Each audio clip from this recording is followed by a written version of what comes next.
pour un nouveau numéro de Fréquence médiévale et un numéro cette fois dédié à la personnalité d'un roi de France que vous connaissez forcément vu qu'il s'agit de Philippe le Bel, le fameux roi des Templiers. Voilà, donc, sauf que évidemment on a cette image de roi lié au procès de l'ordre du Temple, mais c'est un personnage qui est crucial dans l'histoire de la royauté capétienne et c'est un personnage aussi qui est crucial pour l'histoire de l'Occident médiéval à la fin du XIIIe et au début du XIVe siècle. Et pour parler de ce souverain, nous avons le plaisir de recevoir Julien Théry-Astruc, professeur d'histoire médiévale à l'université Lyon-Lumière, qu'on a déjà reçu d'ailleurs pour une émission consacrée aux hérésies et au catharisme.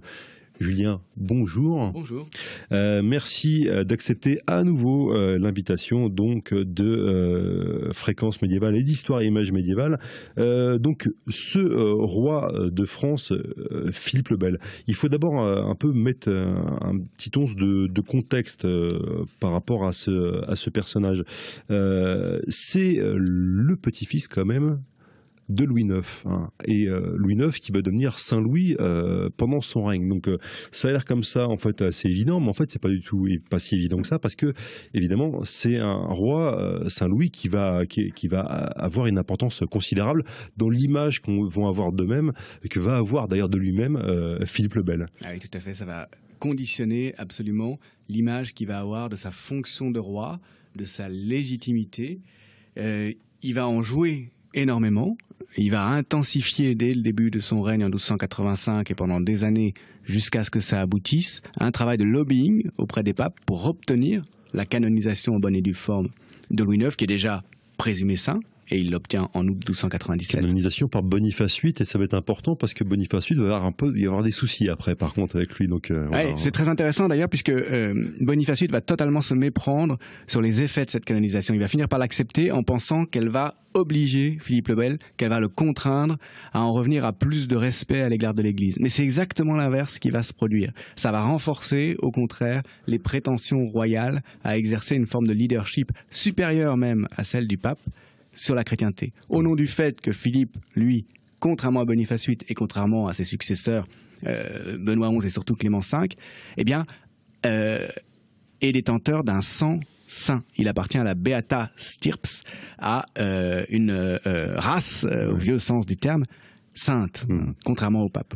Ouais, donc il vient, puis il y a le lignage en effet qui vient derrière. Voilà, donc puis en plus par-dessus marché, il faut pas oublier qu'en plus Philippe le Bel, on a un moment de cristallisation en fait du mythe historique des rois avec la mise par écrit des grandes chroniques de France sous le règne de Saint-Louis, puis surtout après sous sous Philippe III. Ouais. Et donc il y a aussi cette idée en plus que les rois de France descendent de Clovis et aussi de Charlemagne, parce que donc ça c'est depuis Philippe Auguste en fait que les Capétiens disent oui, mais en fait par mariage on est aussi des descendants de Charlemagne. Charlemagne qui est aussi évidemment un roi qui en plus est pas saint, mais quoique en fait à l'époque il y a aussi des empereurs qui ont voulu le canoniser en plus. Donc, au XIIe siècle, Barberousse a fait canoniser par un antipape, a fait canoniser son ancêtre. Sauf que là ça a loupé par contre. Celui qui prétendait être son ancêtre Charlemagne. Voilà, sauf que ça a loupé cette fois. Alors que là par contre pour en plus Saint-Louis qui est mort en croisade, alors évidemment là c'est encore plus impressionnant. Alors oui, dans l'entourage de Philippe le Bel, il va y avoir tout un travail pour en quelque sorte démontrer, et la canonisation de Louis IX va être une preuve supplémentaire à l'appui, mais seulement la dernière, qui a un caractère particulièrement saint de la dynastie capétienne. Ce qu'ils vont dire, y compris devant les papes, notamment au consistoire de mai 1308 à Poitiers au moment de la confrontation au sujet du procès des Templiers, quand il y a une très grosse tension entre Clément V et Philippe le Bel. Ce que vont dire les conseillers, c'est la famille royale française a une légitimité particulière, supérieure en définitive à celle des papes, pour la défense de la foi, parce que non seulement Louis IX a été canonisé et mort à la croisade, donc finalement martyr de la foi, qu'il soit mort de maladie sur un bateau en fait au large de Carthage, c'est pas grave, il est mort en croisade, donc c'est un martyr et il est mort pour la foi. Mais son fils Philippe III, donc le père de Philippe le Bel, est mort au retour de la croisade d'Aragon en 1285. Là encore, on va passer sous silence le fait qu'il est mort de maladie, en fait. Après l'échec du siège de Gérone, il est mort lors de la retraite. Mais enfin, c'était au cours d'une expédition qui avait reçu le statut de croisade de la part de la papauté. Il s'agissait de punir le roi d'Aragon pour l'invasion de la Sicile qu'il avait prise. Et puis en plus, c'est une croisade entre chrétiens, par contre. Ah, complètement. Mais on en arrive à un fin 13e, et ça rejoint ce qu'on disait l'autre jour à propos des hérésies. On en arrive à une situation où toute opposition à la politique pontificale persistante finit par être qualifiée d'hérésie et passible de croisade. Mais la croisade contre les Aragonais, qui est endossée par Philippe III, donc par la royauté française, au service de la papauté, se termine par un échec militaire et par la mort de Philippe III, le père de Philippe le Bel, donc à Perpignan, donc en 1285. Et on va aussi présenter, la propagande royale va présenter cette mort comme une mort en martyr. Et on va même aller plus loin, on va dire, mais Louis VIII, qui est mort lui aussi, au retour d'une expédition à la fin de la croisade contre les Albigeois, au retour d'une expédition dans le Midi, à Montpensier, dans le Massif central. Lui aussi, c'est un martyr de la foi, puisque c'est au cours d'une expédition. Donc voilà, cette famille, tant de fois sainte, eh bien, elle va encore exprimer sa sainteté, c'est là que veulent en venir les membres de l'entourage de Philippe le Bel, au cours de l'affaire du Temple, déclenchée par Philippe le Bel en 1307, parce que là encore, le dessein divin a choisi un roi de France, Capétien, pour sauver la foi contre une menace hérétique. Alors c'est plus les Albigeois, c'est plus les Aragonais, c'est plus la menace des infidèles pour laquelle Louis IX est mort en martyr. C'est l'hérésie des Templiers. C'est l'hérésie des Templiers. Alors, on ne va pas revenir entièrement sur le procès du Temple, parce qu'on a déjà fait une émission avec Alain de Murger par rapport à ça. Mais par contre, ça, c'est intéressant de voir qu'il y a en effet ces dimensions-là. Et surtout qu'on a donc le procès du Temple, enfin le début, enfin l'arrestation des Templiers, parce que le procès, c'est un peu plus tard. Donc, l'arrestation en 1307, donc en tout cas sur le territoire contrôlé par Philippe le Bel, parce que dans d'autres royaumes, c'est beaucoup plus tardif, voire ça ne se fait quasiment pas. Mais par contre, en fait, il y a aussi l'année d'avant, ce qu'on oublie un petit peu, c'est un fait peu connu, c'est aussi l'expulsion des Juifs du royaume. Et on est dans la même logique. C'est une logique déjà qui a commencé, même avant Saint-Louis, mais que Saint-Louis a continué aussi, même si lui n'a pas expulsé, même si c'était une logique d'exclusion, mais pas d'expulsion. Mais là, par contre, Philippe le Bel passe un palier. Est-ce que cette exclusion, en fait, cette expulsion des Juifs entre un peu aussi dans cette espèce de concurrence avec la papauté pour dire, voilà, moi, en fin de compte, je suis plus chrétien que le pape? À l'été 1306, ouais. Et d'ailleurs, on observe que au moment où cette expulsion est décrétée, c'est aussi, il y a aussi, toute une série d'initiatives liturgiques de la part de Philippe le Bel et de son entourage autour des restes de Saint-Louis. C'est le moment aussi où on organise en particulier la translation, c'est-à-dire le déplacement en procession solennelle de la tête de Louis IX depuis l'abbaye de Saint-Denis jusqu'à la Sainte-Chapelle. Sainte-Chapelle où il y a évidemment les reliques de la Passion. Voilà. Et là encore, c'est encore une fois une forme de concurrence avec la papauté en disant, voilà, nous, les rois de France, on a des reliques du Christ, carrément. Donc là, au cœur géographique du pouvoir royal, c'est-à-dire à Paris, dans l'île de la Cité, dans l'enceinte même du palais royal, il y a les reliques du Christ. Comment démontrer de manière plus claire que la royauté christique par excellence, le successeur du Christ, au moins au temporel, c'est le roi de France. Et donc effectivement cette décision d'expulsion générale de 1306 qui s'accompagne de spoliation, elle ressemble presque à une forme de répétition générale un an avant de l'arrestation des Templiers. Donc c'est encore une fois, il s'agit d'extirper en fait l'hérésie du royaume, de purifier le royaume. Et les motivations sont probablement pour l'essentiel mystiques et idéologiques. Il s'agit de montrer que le royaume de France est particulièrement saint, que les Gallici sont les habitants de la Gaule, les Gaulois, les Français sont le nouveau peuple élu. D'accord. Et en plus, il y a aussi, alors, j'ai pu lire aussi dans plusieurs bouquins aussi, qu'il y a aussi le fait que Philippe le Bel vient de perdre sa femme aussi en 1305. Il y a une forme aussi de mystique aussi de Philippe le Bel qui prépare son salut en disant voilà, en fin de compte, moi aussi bientôt je vais mourir. Donc en fait, il faut que je me purifie en fait. Et donc vu que moi et le royaume en fait nous ne faisons qu'un, il faut que je purifie le royaume et moi-même pour accéder au paradis aussi. Il y a aussi cette dimension-là.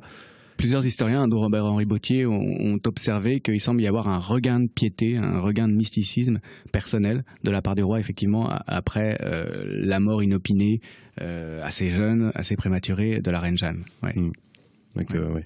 Donc là, en effet, il y a cet aspect-là qui est important. Alors, en plus, donc, il y a cette espèce de mystique, et il y a aussi, là, il faut revenir un petit peu en arrière, il y a aussi un conflit extrêmement fort avec la papauté. Hein.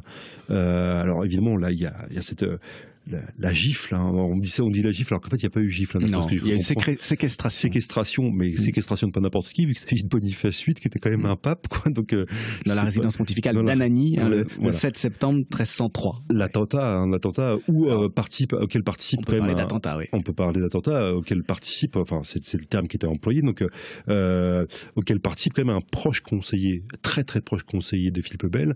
Il s'agit de Guillaume de Nogaret, si j'ai bonne souvenance. Hein, donc, c'est le principal conseiller concernant les questions religieuses, les questions qui touchent aux relations de la royauté avec l'Église.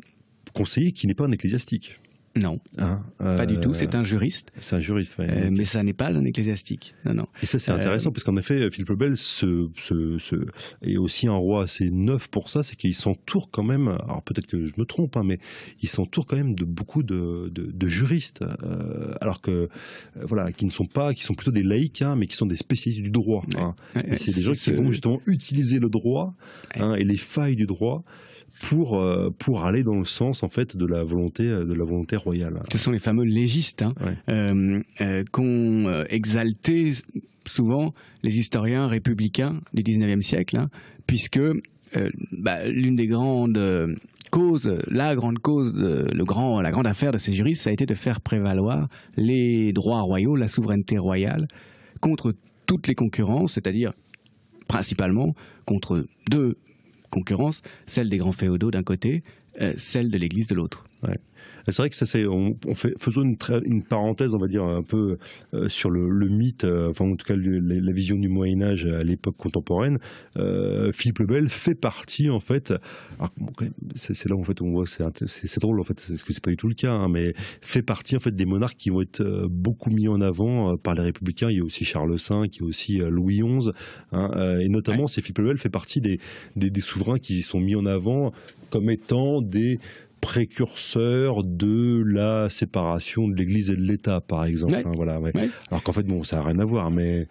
on peut pas dire que ça a complètement rien à voir, parce que il faut pas trop tordre le bâton dans l'autre sens. Généalogiquement, il y a certainement un lien entre la spécificité de la laïcité à la française, hein, qui est unique au monde, et ce qui s'est passé en France de très spécifique, effectivement, au temps de Philippe le Bel. Hein. Ah oui. Oui, c'est quand même l'endroit où les tensions étaient les plus fortes entre l'Église et l'État. Et c'est quand même l'endroit où l'État royal, au temps de Philippe le Bel, a prétendu se substituer, y compris finalement dans une large mesure au plan spirituel, à l'Église. Hein. Et il y a une force de l'État... une universalité des pouvoirs de l'État en France, qui est aussi une exception française, qui va de pair avec l'exception laïque. Ça s'est développé dans une généalogie dont les termes peuvent apparaître contradictoires si on les rapproche. Hein. Évidemment, ce qu'a fait Philippe le Bel, ça a consisté finalement à imprégner de religion l'État. Ouais. Et le pouvoir royal. Donc ça peut paraître contradictoire. Oui, parce que c'est pas la même chose. Avec la logique républicaine. La logique républicaine. Et laïque. Ouais. Il n'empêche que cette volonté de tenir à l'écart le clergé, les églises du pouvoir, hein, et de la symbolique même du pouvoir, c'est quelque chose qui est né avec Philippe le Bel. Hein. Et on peut dire qu'il y a une forme de religion républicaine, une forme de religion laïque. Alors, on sait bien que d'ailleurs, à la Révolution française, la question s'est beaucoup posée. Comment substituer à l'Église, dont on sait qu'elle est qu'elle a toujours été engagée dans une alliance avec la monarchie, comment y substituer une autre spiritualité qui serait finalement plus conforme à la logique républicaine. C'était toutes les tentatives autour de l'être suprême, par exemple. Bon. Il y a une généalogie. On ne peut pas non plus simplement dire « Ah, c'est n'importe quoi, il faut arrêter de faire des rapprochements » entre le républicanisme et son rapport à la religion et à la laïcité, entre le petit Père Combe et Philippe le Bel. C'est trop facile aussi. D'accord, mais ok, alors on reformule, donc généalogie, mais ce n'est pas la même chose non plus. Voilà. Ça n'est certainement pas la même chose. Effectivement, il y a des raccourcis qui sont agaçants en tant qu'historien, et je comprends très bien qu'ils t'agacent, parce que tu sais bien qu'on ne peut pas faire des rapprochements aussi abrupts. Ouais. Mais de mon côté, si je suis toujours un peu énervé par les leaders politiques en particulier qui se réfèrent comme ça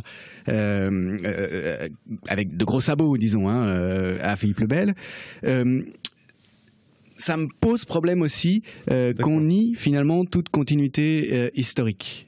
D'accord. En tout cas, mais c'est une continuité d'ordre généalogique, c'est-à-dire qu'il n'y a pas de nécessité et de causalité directe. Ok, c'est noté. Alors, c'est très intéressant, justement, c'est pour ça que je tenais à faire cette parenthèse par rapport à ça. Mais donc, je reviens donc justement à cet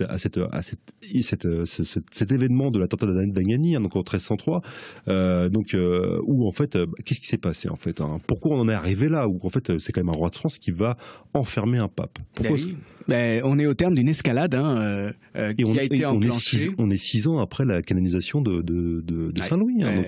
Exactement, 6 ans plus tard, août 1297. Donc là, en effet, Boniface VIII, son calcul a complètement loupé. Si vous voulez se mettre Philippe le Bel dans la poche, ça a complètement loupé. Complètement, ça s'est retourné contre lui. Il n'a fait que donner un regain de sacralité et de légitimité à Philippe le Bel. Et il a sous-estimé l'audace de Nogaret en particulier et sa capacité à capter, à retourner finalement les armes de la légitimité religieuse contre la papauté d'une manière extrêmement subversive, parce qu'il s'agit quand même de remettre en cause l'ordre du monde dans lequel le défenseur de la foi par excellence, c'est le pape.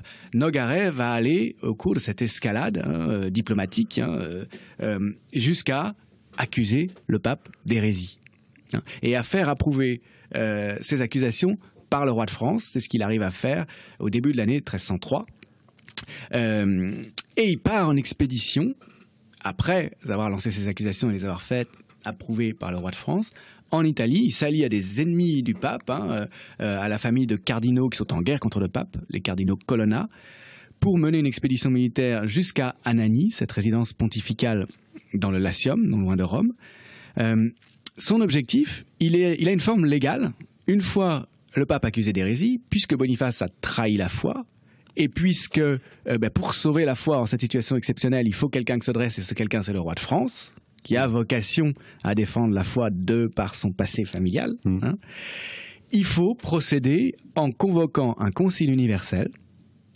On en revient à l'époque où finalement c'est le prince qui convoquait les conciles universels, c'est-à-dire l'époque de Constantin.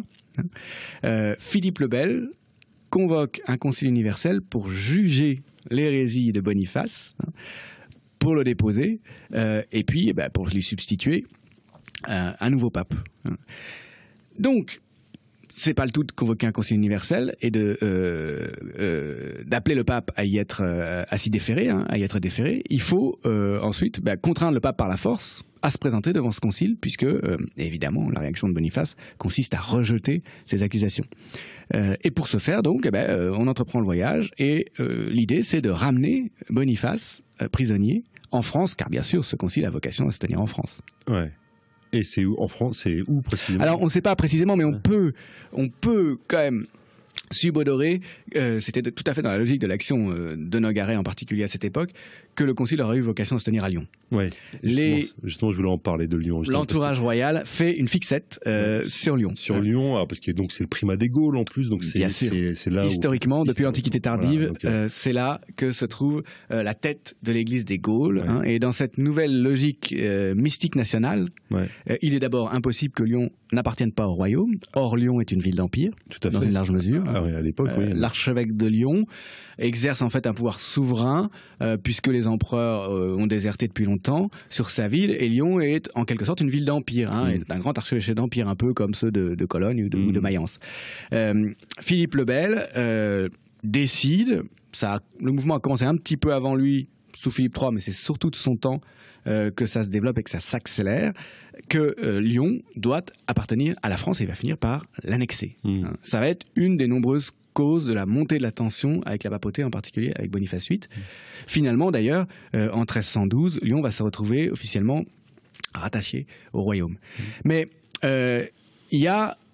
on en a plusieurs traces chez Nogaret, l'idée que, en bonne logique, désormais, la papauté devrait résider là où finalement le pouvoir, mais aussi le fer de lance de la spiritualité chrétienne s'est installé, c'est-à-dire en France et pourquoi pas à Lyon. À Lyon. D'ailleurs, de toute façon, en plus, l'un des successeurs de Boniface VIII, Clément V, va souvent être en France.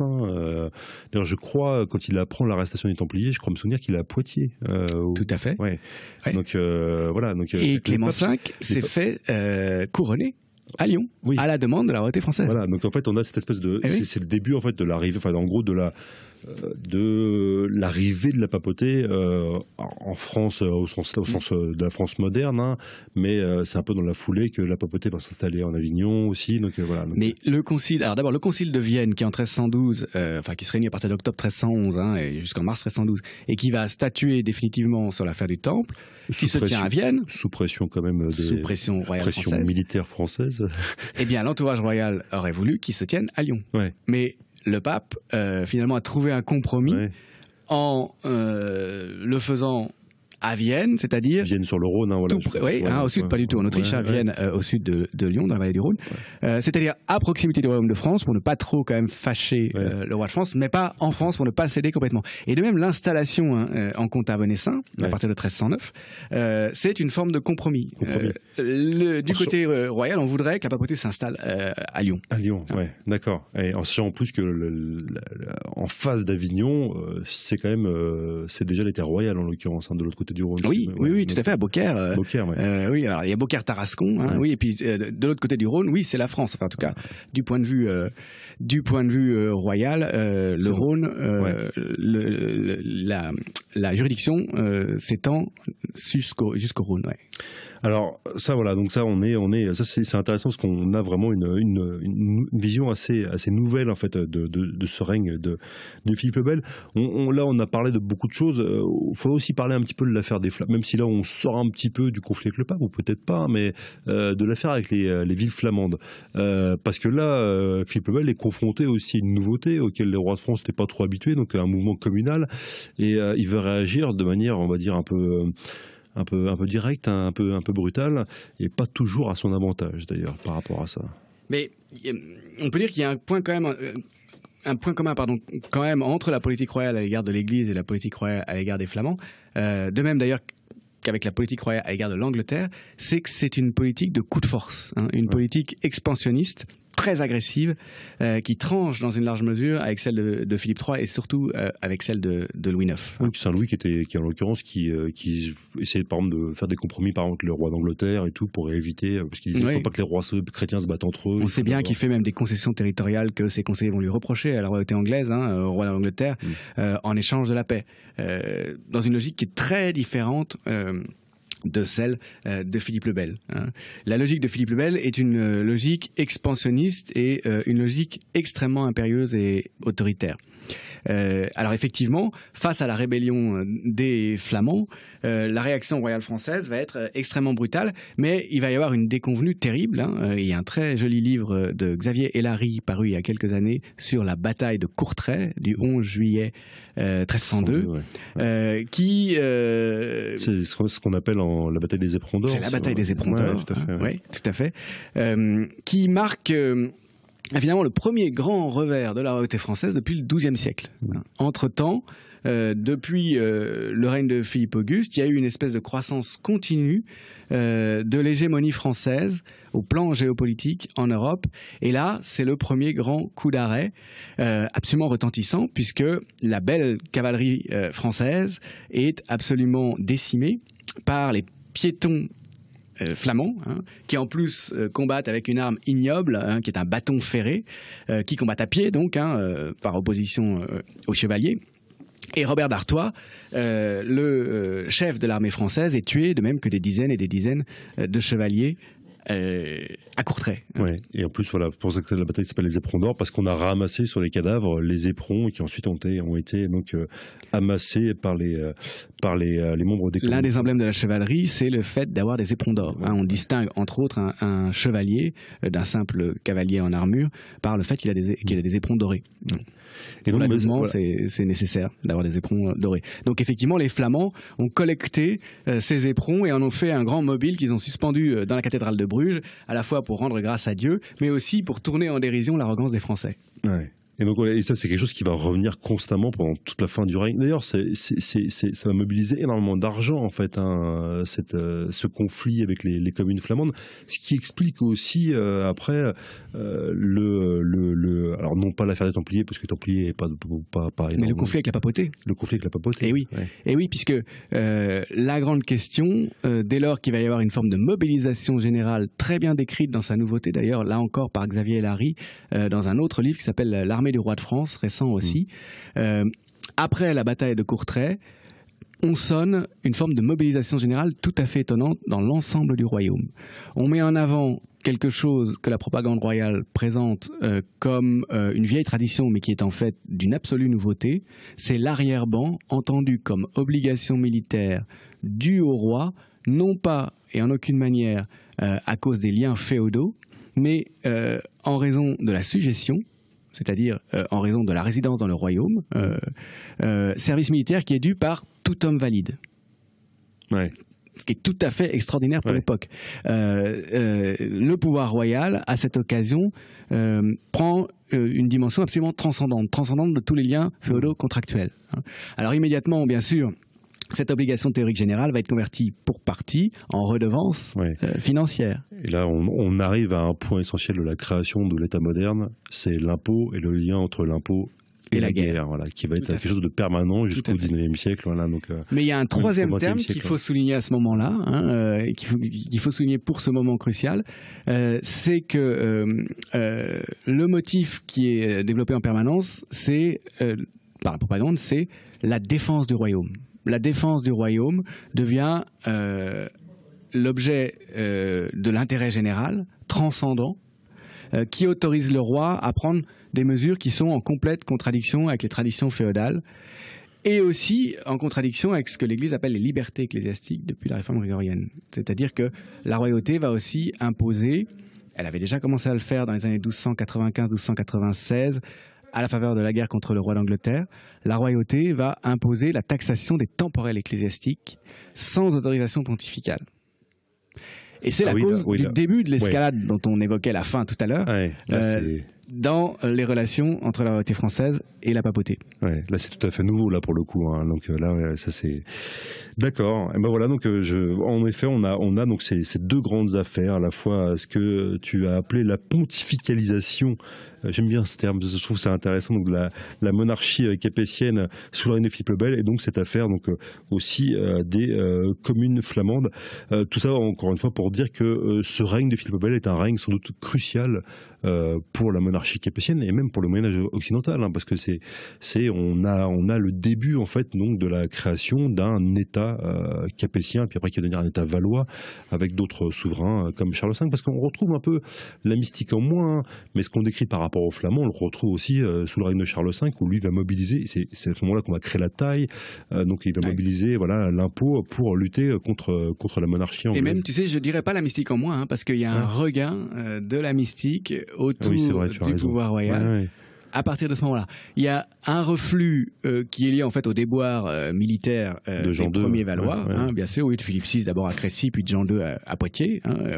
Mais dès que la royauté française se ressaisit un peu, reprend les poils de la bête, eh bien on retrouve une logique de mystique du pouvoir royal, une logique du roi vicaire temporel de Dieu en terre, comme dit l'un des conseillers de Charles V, qui a en fait été construite autour de Philippe le Bel d'abord. Et c'est vrai, tu as entièrement raison, parce que c'est aussi ce qui va être une des motivations, notamment de la mission de Jeanne d'Arc, en l'occurrence, où c'est le roi de France qui va être celui qui va amener la paix sur Terre, et qui va, parce que c'est aussi un élément qui émerge à ce moment-là. Voilà, voilà. En plus, Charles, fils de Charles, en plus il y a des allusions en fait à Charlemagne et tout. Donc, et Jeanne a la conviction que le roi capétien est le représentant du Christ, et que le Christ l'a choisi. Oui, et qu'une fois qu'il aura fait la paix avec les Anglais, il va pouvoir aller libérer Jérusalem et qui déposera. Il va prendre la tête de la chrétienté, car c'est sa vocation. Et on retrouve toujours cette logique qui s'est cristallisée sous Philippe le Bel de leadership religieux de la royauté capétienne et de la France à l'échelle de la chrétienté. Le projet de Jeanne d'Arc, effectivement, on l'oublie souvent, c'est bien sûr d'abord de bouter les Anglais hors de France, mais c'est ensuite, et elle le leur dit aux Anglais d'ailleurs, dès que vous serez partis et que la paix sera rétablie, vous pourrez, sous la direction du roi de France, avec tous les chrétiens, partir en croisade pour libérer la Terre Sainte. Et puis voilà, et c'est un projet eschatologique, parce que dans cette prophétie-là, on dit que le roi de France, Charles, fils de Charles, va déposer sa couronne sur le mont des Oliviers. Et le Christ va revenir.